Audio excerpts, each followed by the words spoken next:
तो नमस्कार साथियों, स्वागत है आप सभी का आपके अपने यूट्यूब चैनल पर। दोस्तों 2025 के जितने भी एग्जाम हैं एसएससी के, चाहे सीजीएल, चाहे सीपीओ, चाहे सीएचएसएल, चाहे स्टेनोग्राफर, चाहे सिलेक्शन पोस्ट, कोई भी एग्जाम हो, लगभग सभी का माहौल बन चुका है। अगर खासकर बात की जाए दोस्तों, तो एसएससी सीजीएल 2025 के लिए पूरा माहौल बन चुका है।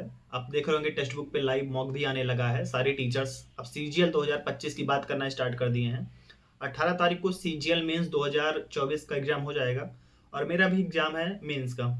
तो फिर 2024 वाला खेल यहीं से खत्म हो जाएगा।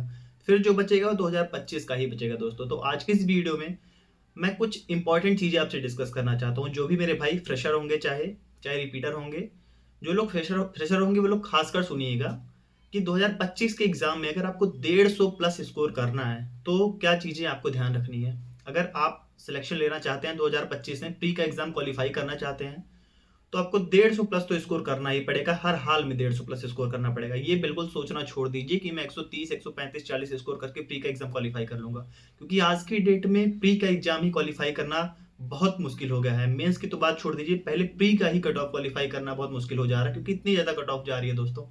तो आज का ये वीडियो बहुत ज्यादा इंपॉर्टेंट होने वाला है। मैं आपको बताने वाला हूँ। उसके पहले मैं आपको अपना स्कोर कार्ड दिखाऊंगा कि कैसे 2024 के जितने एग्जाम हुए, चाहे सीपीओ हुआ, चाहे सीजीएल हुआ, चाहे सीएचएसएल हुआ, सभी में मेरे 150 प्लस स्कोर रहे हैं दोस्तों। और इसके पीछे क्या रीजन है, मैंने किन चीजों पर फोकस किया और किन चीजों पे आपको फोकस करना चाहिए जिससे आप भी 150 प्लस स्कोर कर पाए सारे एग्जाम में, वो सारी चीजें मैं डिस्कस करूंगा दोस्तों।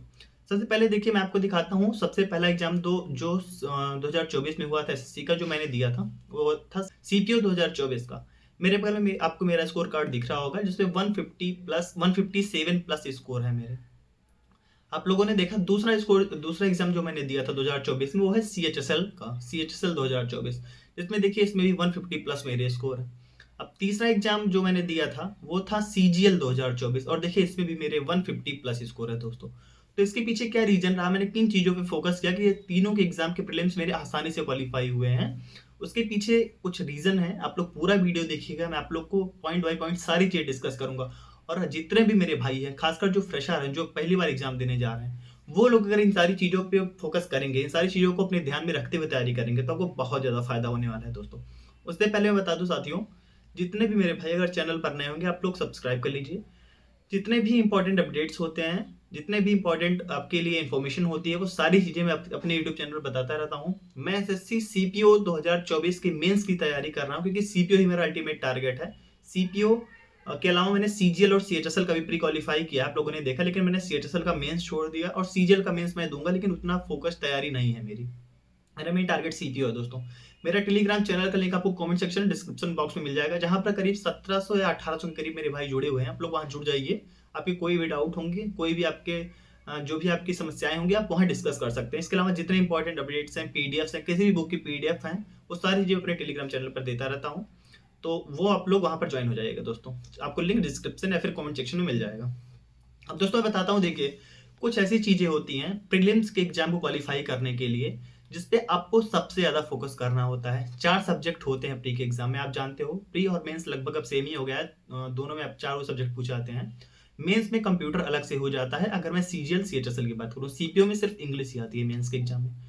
जब मैं प्री के एग्जाम की बात करता हूँ, तो तीनों पेपर में 4 ही सब्जेक्ट सबसे ज्यादा पूछे जाते हैं। वो है आपका maths, reasoning, GS and English. मैं मैथ्स से स्टार्ट करता हूँ दोस्तों। मैथ्स एक ऐसा सब्जेक्ट है जिसपे अगर आप अच्छे से फोकस करते हैं तो आप 100% स्कोर कर सकते हैं इसमें। ये एक ऐसा सब्जेक्ट है जिसमें आप पूरे श्योरिटी के साथ, आप जितने क्वेश्चन अटेम्प्ट करके आए, इसमें आप श्योरिटी के साथ बोल सकते हैं कि हाँ मैं इतने नंबर इसमें पाऊंगा। तो सबसे पहली चीज जो मैंने फोकस किया, अपने मैथ्स पे किया है। मैथ्स एक ऐसा सब्जेक्ट है दोस्तों जिसमें आप 100% स्कोर कर सकते हो बिना किसी डाउट के। कोई डाउट नहीं होगा आपको। अगर आपकी कॉन्सेप्चुअल क्लैरिटी अच्छी है, आपने प्रैक्टिस अच्छा किया है, तो आप अच्छा स्कोर करेंगे।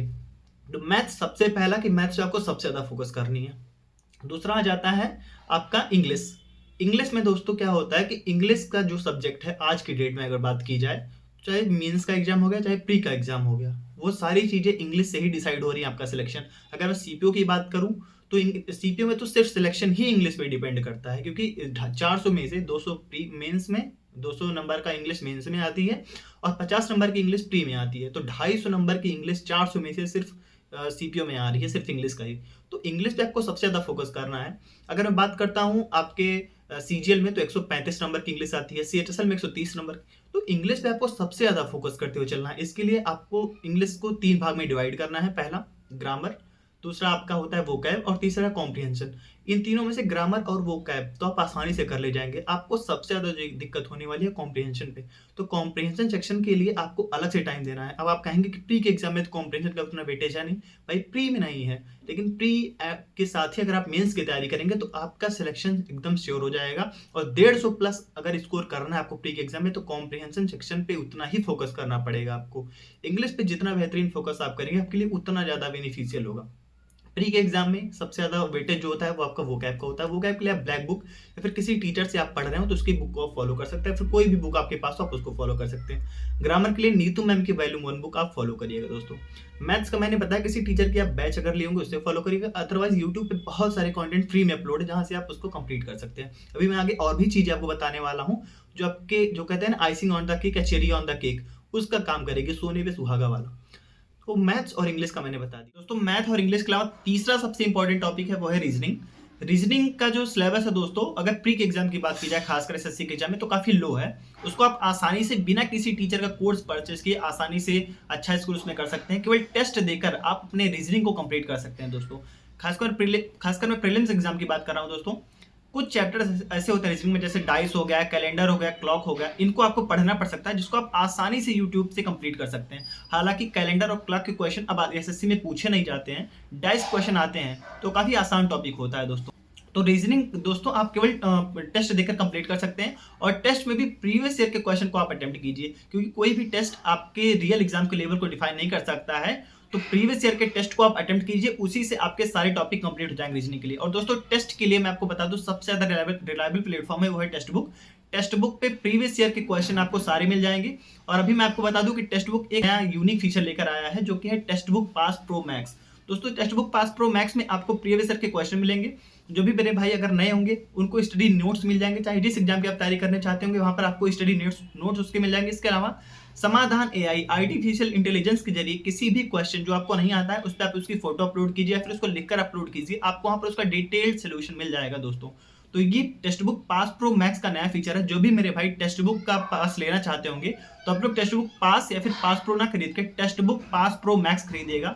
मेरा कूपन कोड आनंद यूज करते हैं दोस्तों तो आपको 747 रुपीज में आपको ये मिल जाएगा, और आसानी से आपके लिए काफी ज्यादा हेल्पफुल होगा, क्योंकि आपको इसमें प्रीवियस ईयर क्वेश्चन के साथ नोट्स मिल रहे हैं। इसके अलावा आपके जितने भी डाउट हैं उन सभी के सोल्यूशन आसानी से मिल रहे हैं दोस्तों। तो टेक्स्ट बुक पास प्रो ना खरीद के Testbook Pass Pro Max खरीदिए। इस पे आपको sectional test, topic wise test, आपके वीक एरिया, स्ट्रॉन्ग एरिया, ये सारी चीजें यहाँ पर आसानी से आपको हेल्प होंगी।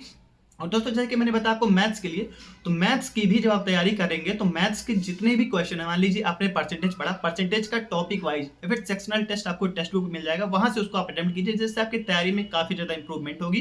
तो text book Pass Pro max मेरा कूपन कोड आनंद यूज करके आप लोग खरीद सकते हैं दोस्तों। तो रीजनिंग के लिए किसी के भी सिलेबस को, किसी के भी आपके कोर्स को खरीदने की कोई जरूरत नहीं है दोस्तों। 3 आपके सब्जेक्ट ऐसे जिन पे आपको सबसे ज्यादा फोकस करना है। पहला है आपका मैथ्स, दूसरा इंग्लिश और तीसरा है आपका रीजनिंग। इन पे आपको खुद को बिल्कुल भी आपके अंदर लेजीनेस नहीं होनी चाहिए इन तीनों सब्जेक्ट्स में।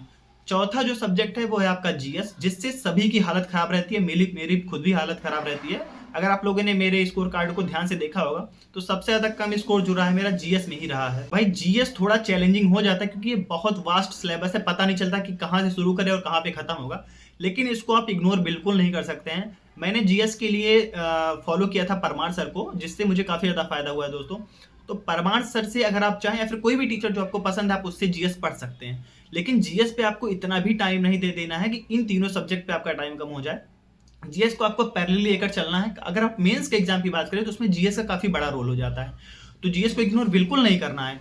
लेकिन ये जो 3 सब्जेक्ट है आपको मैथ्स, इंग्लिश और रीजनिंग, इन पे आपको प्रॉपर टाइम देनी, क्योंकि आपका सिलेक्शन इन्हीं पे डिपेंड करेगा। और 150 प्लस जाने के लिए आपको जीएस को भी साथ में लेकर चलना पड़ेगा, क्योंकि अगर आप 150 से नीचे सोच रहे हैं सिलेक्शन के लिए तो दोस्तों बिल्कुल संभव नहीं है। अभी जो आप देख रहे हैं जिस तरीके से कट ऑफ बढ़ता जा रहा है, जिस तरीके से कंपटीशन बढ़ रहा है, उसके अकॉर्डिंग आपको 150 प्लस स्कोर करना पड़ेगा अगर आपको प्री का एग्जाम क्वालिफाई करना है भाई। तो मैंने बता दिया, मैथ्स, इंग्लिश और रीजनिंग पे आपकी सबसे ज़्यादा पकड़ होनी चाहिए। इसके अलावा जीएस को आपको साथ में लेकर चलना है। एक बार जब आप प्री का एग्जाम क्वालिफाई हो जाएं, तब आपको मेंस के लिए जीएस में ज़्यादा मेहनत करनी पड़ेगी, क्योंकि जीएस ही आपके सिलेक्शन को डिफाइन करता है और कहीं ना कहीं आपके रैंक को भी जीएस डिफाइन करता है। हालांकि सिलेक्शन तो आपके इन तीनों सब्जेक्ट से हो जाएंगे, लेकिन जीएस को आपको लेकर चलना पड़ेगा दोस्तों। तो मैं अपना बता रहा हूँ, मैं जीएस पे उतना टाइम नहीं देता था, क्योंकि मेरा मेन टारगेट जो है, अल्टीमेट मेरा गोल जो है वो सीपीओ है। तो सीपीओ के मेंस में सिर्फ इंग्लिश आती है। लेकिन अगर आप सीजीएल या फिर सीएचएसएल जैसे एग्जाम को टारगेट करना है, तो आपको जीएस को इग्नोर नहीं करना है, आपको साथ साथ उसको लेकर चलना है। अगर आप मैथ्स, रीजनिंग, इंग्लिश अगर दिन में 6 घंटे पढ़ रहे हैं कुल मिला के, तो आपको 1 घंटे कम से कम जीएस को पढ़ना है भाई। जीएस को आप इग्नोर नहीं कर सकते हैं। इसके लिए आप किसी भी टीचर को फॉलो कर सकते हैं, कोई बुक फॉलो कर सकते हैं दोस्तों। तो ये रहा मेरा अल्टीमेट पूरी स्ट्रेटजी मेरी थी, जिसकी वजह से मैंने अपना 150 प्लस स्कोर हर एग्जाम में पाया और लगभग तीनों एग्जाम के मैंने प्रीलिम्स के एग्जाम क्वालिफाई किया है दोस्तों। तो अभी सीजीएल, सीएचएसएल, सीपीओ सबके एग्जाम 2025 वाले एक लाइन से लगे हुए हैं। उसके लिए आप यही स्ट्रेटजी फॉलो करेंगे, आपको बहुत ज़्यादा फायदा होगा दोस्तों। इस वीडियो के बारे में अपनी राय कमेंट सेक्शन में जरूर लिखिएगा। वीडियो को शेयर करिएगा अपने दोस्तों तक। जो चैनल पर नए होंगे सब्सक्राइब कर लीजिएगा और कमेंट सेक्शन में अपनी राय जरूर दीजिएगा। Text book Pass Pro max आप लोग मेरा कूपन कोड यूज करके आनंद आप लोग खरीद सकते हैं, जिसमें आपको 747 रुपीज़ में आपको मिल जाएगा। आपको वहाँ बहुत ज़्यादा हेल्प होने वाली है। मेरे टेलीग्राम चैनल को आप लोग ज्वाइन करिए और वीडियो के बारे में अपनी राय जरूर लिखिएगा। फिर मिलता है कि नई वीडियो में, तब तक के लिए जय हिंद।